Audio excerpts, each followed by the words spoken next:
Bienvenue à notre exploration du jour. On va se pencher aujourd'hui sur un texte assez fascinant qui propose 5 habitudes matinales spécifiques. L'idée, c'est qu'elles pourraient vraiment booster l'apprentissage des langues. Oui, bonjour.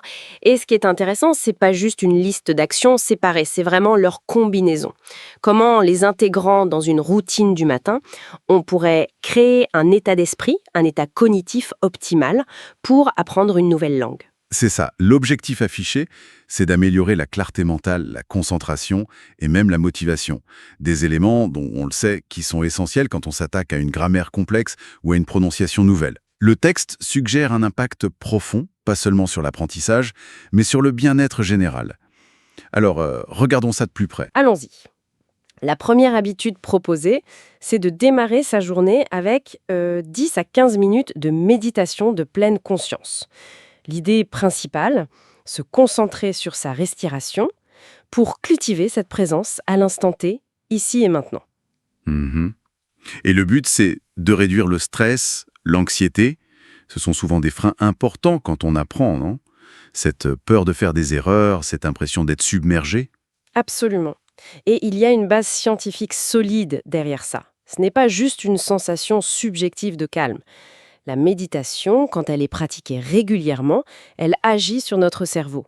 Elle renforce notamment le cortex préfrontal. Le cortex préfrontal. C'est la partie qui gère quoi exactement? C'est un peu notre centre de contrôle exécutif. Il est crucial pour l'attention, la concentration, la prise de décision, la planification. Des fonctions cognitives de haut niveau. Et il y a des études, une assez connue publiée en 2018 dans Frontiers and Neuroscience, qui a montré que la méditation de pleine conscience améliore spécifiquement la mémoire de travail et l'attention soutenue. D'accord. Et donc pour l'apprentissage des langues, le bénéfice est direct. Tout à fait. Une meilleure mémoire de travail, ça veut dire par exemple mieux retenir le vocabulaire nouveau qu'on apprend ou suivre plus facilement le fil d'une conversation. Et une attention soutenue, c'est essentiel pour rester concentré pendant une leçon ou un exercice sans se laisser distraire toutes les 5 minutes. Concrètement, pour quelqu'un qui n'a jamais médité, comment commencer? Le texte donne des pistes, hein? Oui, c'est présenté comme assez simple. Trouver un endroit calme au réveil avant l'agitation de la journée, s'asseoir confortablement, pas besoin d'être en lotus, une chaise, ça suffit. D'accord. Et puis, soit utiliser une application de méditation guidée, il y en a beaucoup aujourd'hui, soit simplement porter son attention sur sa respiration, sentir l'air qui entre, l'air qui sort, sans jugement, juste observer. Et cette idée d'associer une intention, ça me plaît bien, se visualiser en train de parler la langue qu'on apprend avec confiance. Ça peut aider à motiver. Certainement, ça peut donner une direction positive à la pratique. Au-delà de l'effet immédiat de calme, cette habitude, sur le long terme, elle construit aussi une forme de résilience mentale. On apprend à observer ses pensées, y compris les pensées frustrantes liées à l'apprentissage, sans s'y identifier totalement. On accepte mieux les difficultés, on persévère plus facilement face au blocage. C'est une base solide pour commencer la journée, effectivement. Alors, deuxième habitude proposée, Mablise. L'immersion linguistique par l'écoute matinale. Là, on parle de consacrer 15 à 20 minutes. Oui, pendant des activités routinières. Exactement. Comme préparer le petit déjeuner ou même pendant le trajet, si on en a un. L'idée, c'est d'écouter activement ou passivement des contenus dans la langue cible. Podcast, livres audio, musique, information. Et le texte mentionne une idée intéressante. Le cerveau serait particulièrement réceptif le matin, après une nuit de sommeil et de consolidation des informations. Ah oui, c'est comme si le disque dur était défragmenté et prêt à enregistrer. C'est une image, mais oui, il y a cette idée d'une plus grande plasticité ou réceptivité au réveil. Cette écoute matinale a plusieurs fonctions clés. D'abord, elle familiarise l'oreille. Le rythme, l'intonation. Exactement. La musique de la langue. C'est fondamental pour améliorer sa propre prononciation, mais aussi sa compréhension orale. On s'habitue aux sons spécifiques, à la façon dont les mots s'enchaînent. Même si on ne comprend pas tout. Surtout au début, on ne comprendra pas tout. Et c'est normal. C'est là qu'intervient l'apprentissage passif ou implicite. Même sans effort conscient, le cerveau capte des structures grammaticales, des tournures de phrases fréquentes, du vocabulaire contextuel. C'est un processus plus lent mais très puissant sur la durée. Et il y a des recherches qui appuient ça, l'efficacité de l'écoute passive? Oui, des études en acquisition des langues secondes communes publiées dans Language Learning en 2020 montrent que cette exposition régulière, même passive, améliore ce qu'on appelle l'apprentissage implicite des régularités linguistiques. Ça complète très bien les méthodes plus explicites comme étudier la grammaire dans un livre. Le texte donne un exemple concret, je crois. Écoutez un podcast en espagnol sur les routines quotidiennes. Voilà. Si on écoute ça le matin, en faisant soi-même sa routine, ça peut aider à ancrer le vocabulaire lié. Se réveiller, prendre son café, se préparer. Le contexte aide à la mémorisation. Bien sûr, le conseil est de choisir un contenu adapté à son niveau. Quelque chose d'un peu difficile pour stimuler, mais pas au point d'être totalement décourageant. Et pour rendre ça un peu plus actif, même si c'est de l'écoute. Une bonne stratégie, c'est de se fixer comme objectif de repérer et noter, disons, 1 ou 2 nouveaux mots ou une expression intéressante à chaque session d'écoute. Pas plus. Juste de quoi garder une petite trace active. Et peut-être les vérifier plus tard dans un dictionnaire, ça crée une petite victoire quotidienne et une association positive. D'accord, donc méditation pour le calme et le focus, puis écoute pour l'immersion et l'oreille. La 3e habitude nous fait passer à la production écrire. Tenir un journal dans la langue cible. Oui, écrire pendant 10 à 15 minutes chaque matin. Sur ce qui nous passe par la tête, nos pensées, nos projets pour la journée, ce qu'on a fait la veille, une opinion sur un sujet. Peu importe le contenu, l'important c'est d'écrire. C'est une manière d'utiliser activement la langue, mais dans un cadre peu stressant finalement. On n'est pas jugé. Exactement. C'est un espace privé d'expérimentation. Et ça favorise la créativité, la personnalisation de l'apprentissage. On part de soi, de ce qui nous importe. D'un point de vue psychologique, c'est très puissant pour renforcer ce que les chercheurs appellent le sentiment d'auto-efficacité. L'auto-efficacité, c'est-à-dire? C'est la confiance en sa propre capacité à accomplir une tâche, à réussir. En l'occurrence, la confiance en sa capacité à utiliser la langue pour communiquer quelque chose de réel. Une étude de 2019, parue dans Applied Linguistics, a montré que l'écriture réflexive régulière dans une langue seconde améliore cette confiance et, chose importante, réduit l'anxiété liée à la production linguistique, la peur de faire des fautes. Parce qu'on s'habitue à manipuler la langue soi-même, jour après jour. C'est ça. On n'est plus seulement un récepteur passif d'informations, on devient un utilisateur actif. Et en cherchant comment exprimer ses propres idées, même simple début, on internalise les structures grammaticales, on découvre et on mémorise du vocabulaire de manière très organique, très contextuelle. Comme l'exemple donné, écrire sur sa routine matinale en français peut amener à chercher et utiliser naturellement des verbes comme se réveiller, se doucher, se préparer. Précisément, on apprend les mots dont on a besoin pour parler de sa propre vie. C'est beaucoup plus marquant que d'apprendre des listes de vocabulaire déconnectées. Et pour se lancer, là aussi, des conseils pratiques. Très simples. Un carnet dédié ou un fichier sur son ordinateur. Un minuteur pour respecter le temps imparti, 10-15 minutes pour commencer. Les débutants peuvent écrire des phrases très courtes, très simples. Aujourd'hui, je vais. Hier, j'ai. Les plus avancés peuvent se lancer dans des descriptions plus complexes, exprimer des émotions, argumenter. La clé, c'est la régularité. Écrire un peu chaque jour, même si ce n'est pas parfait. Pas la perfection, la régularité. C'est un leitmotiv qui revient. Ouais. On peut même relire ses écrits une fois par semaine pour voir les progrès, corriger certaines erreurs récurrentes qu'on remarque avec le temps. C'est très gratifiant. Cette habitude aiguise les compétences en écriture, bien sûr, mais elle renforce aussi la pensée dans la langue cible. On passe à la 4e habitude. Là, on sort un peu du cadre purement linguistique. En apparence, intégrer 20 à 30 minutes d'exercice physique le matin. En apparence seulement. Car le lien entre exercice physique et fonction cognitive est très bien établi par la recherche scientifique. L'exercice, surtout l'exercice aérobie, comme la marche rapide, la course, le vélo, la natation, ça augmente le flux sanguin vers le cerveau. D'accord. Et ça irrigue mieux certaines zones clés. Exactement. Notamment l'hippocampe, une structure cérébrale absolument essentielle pour la formation de nouveaux souvenirs et pour l'apprentissage. Plus de sang, ça veut dire plus d'oxygène, plus de nutriments pour les neurones. Une méta-analyse assez récente, de 2021, publiée dans Neuroscience and Biobehavioral Reviews, a compilé de nombreuses études. Et la conclusion, hein? La conclusion est claire. L'exercice aérobie régulier améliore plusieurs fonctions cognitives importantes pour apprendre une langue. La flexibilité cognitive, c'est-à-dire la capacité à passer d'une tâche à l'autre, à penser de manière souple. Et la mémoire verbale, la capacité à retenir et à appeler des mots. Donc, faire du sport le matin, ça prépare littéralement le cerveau à mieux apprendre la langue ensuite. Tout à fait. Et il y a un autre effet bénéfique important, la gestion du stress. L'exercice aide à réduire les niveaux de cortisol, l'hormone du stress.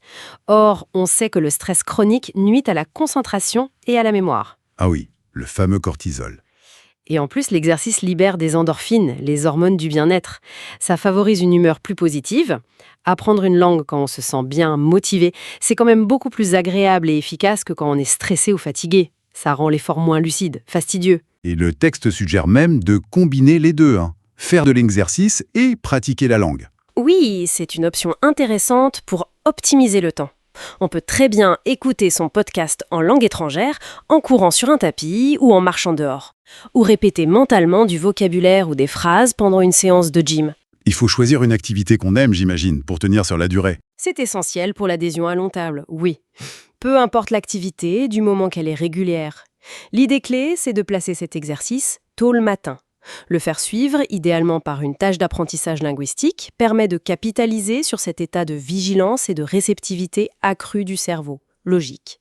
Ce qui nous conduit à la dernière habitude, la 5e, une session d'études structurée de 20 à 30 minutes qui utilise le rappel actif. Alors le rappel actif, qu'est-ce que c'est exactement ? Le rappel actif, ou active recall en anglais, c'est une technique d'étude qui consiste à essayer activement de récupérer une information de sa mémoire plutôt que de simplement la relire ou la réentendre passivement. Donc au lieu de relire ma liste de vocabulaire, je la cache et j'essaie de me souvenir des mots. Exactement. Ou vous utilisez des flashcards. Vous voyez le mot en français, vous essayez de trouver l'équivalent dans la langue cible avant de vérifier la réponse. Ou vous essayez de conjuguer un verbe de tête sans regarder le tableau de conjugaison. Ou vous essayez de résumer un point de grammaire avec vos propres mots sans consulter vos notes. Ça demande plus d'effort mental, j'imagine. Beaucoup plus. C'est plus difficile que la relecture passive. Mais c'est précisément cet effort de récupération qui rend l'apprentissage beaucoup plus efficace et durable. La science cognitive est très claire là-dessus. Des études, comme une publiée dans Psychological Science en 2017, ont montré la supériorité écrasante du rappel actif sur la révision passive pour la rétention à long terme. Pourquoi c'est si efficace ? Qu'est-ce qui se passe dans le cerveau ? Quand on force notre cerveau à chercher activement une information, on renforce les chemins neuronaux qui mènent à cette information. C'est comme si on créait une piste mieux balisée dans notre mémoire. À chaque fois qu'on réussit à récupérer l'info par nous-mêmes, ce chemin devient plus fort, plus rapide, plus fiable. La relecture passive, elle, donne une illusion de maîtrise, mais l'information reste souvent superficielle. Je vois.